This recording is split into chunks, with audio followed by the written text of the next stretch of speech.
ने अल्लाह रब्बुल आलमीन के दरबार में अर्ज की, ए खुदा, मैं तुम्हारी कसम खाकर कहता हूँ कि अयूब नबी सिर्फ तुम्हारी दी हुई दौलत, सुख, शांति और आराम की वजह से तुम्हारी इबादत करते हैं। अगर उनकी यह दौलत और सुख शांति छिन जाए तो वह एक दिन भी तुम्हारी इबादत में नहीं लगे रहेंगे। ए खुदा, मुझे नबी पर हस्तक्षेप करने की ताकत दे। मैं देखना चाहता हूँ कि तुम्हारा अयूब नबी तुम्हारे प्रति कितना वफादार है। अल्लाह रब्बुल आलमीन ने शैतान को इजाजत दी और फरमाया, जाओ, तुम्हें अयूब पर हस्तक्षेप करने की ताकत दी जाती है, जैसे चाहो नबी को आजमा सकते हो। शैतान अल्लाह की दी हुई ताकत पाकर एक राहगीर का वेश धारण करके हजरत अयूब अलैहिस्सलाम के पास गया। उसने अपनी गरीबी जताई और कहा, हुजूर, मुझे कुछ दिन आपके घर रहने की इजाजत दीजिए। लेकिन हजरत अयूब अलैहिस्सलाम को उस पर शक हुआ, क्योंकि उसके शरीर से एक तीव्र दुर्गंध आ रही थी। नबी ने उसकी अर्ज ठुकरा दी और फरमाया, मैं तुम्हें कुछ पैसे देता हूं, तुम कहीं और जाकर रहने का इंतजाम करो। शैतान नबी के इस व्यवहार से बहुत नाराज हुआ और मायूस होकर चला गया।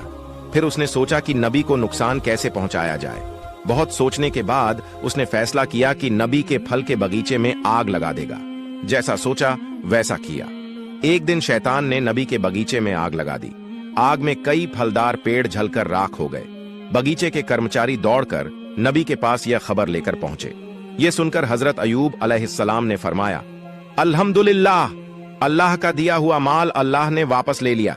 इसमें मेरे चिंतित होने की कोई वजह नहीं। शैतान ने देखा कि इतने बड़े नुकसान के बाद भी नबी जरा सा भी विचलित नहीं हुए तो उसके दिल में जलन और बढ़ गई। उसने फिर सोचना शुरू किया कि नबी को और कैसे नुकसान पहुंचाया जाए। अगले दिन शैतान नबी के अस्तबल में गया और वहां आग लगा दी। आग तूफान की तरह फैली, जिससे सारे जानवर जलकर मर गए और कुछ गडेरिये भी आग में झुलस गए। बाकी गडेरिये यह खबर लेकर नबी के पास पहुंचे। यह सुनकर हजरत अयूब अलैहिस्सलाम ने नमाज की नियत बांधी और फरमाया, अल्लाह का दिया हुआ माल अल्लाह ने वापस ले लिया, इसमें मुझे विचलित होने की कोई जरूरत नहीं। शैतान ने जब देखा कि इतनी बड़ी घटना के बाद भी नबी जरा भी परेशान नहीं हुए तो उसके दिल में और ज्यादा जलन पैदा हुई। अब उसने नबी को और बड़ा नुकसान पहुंचाने का इरादा किया।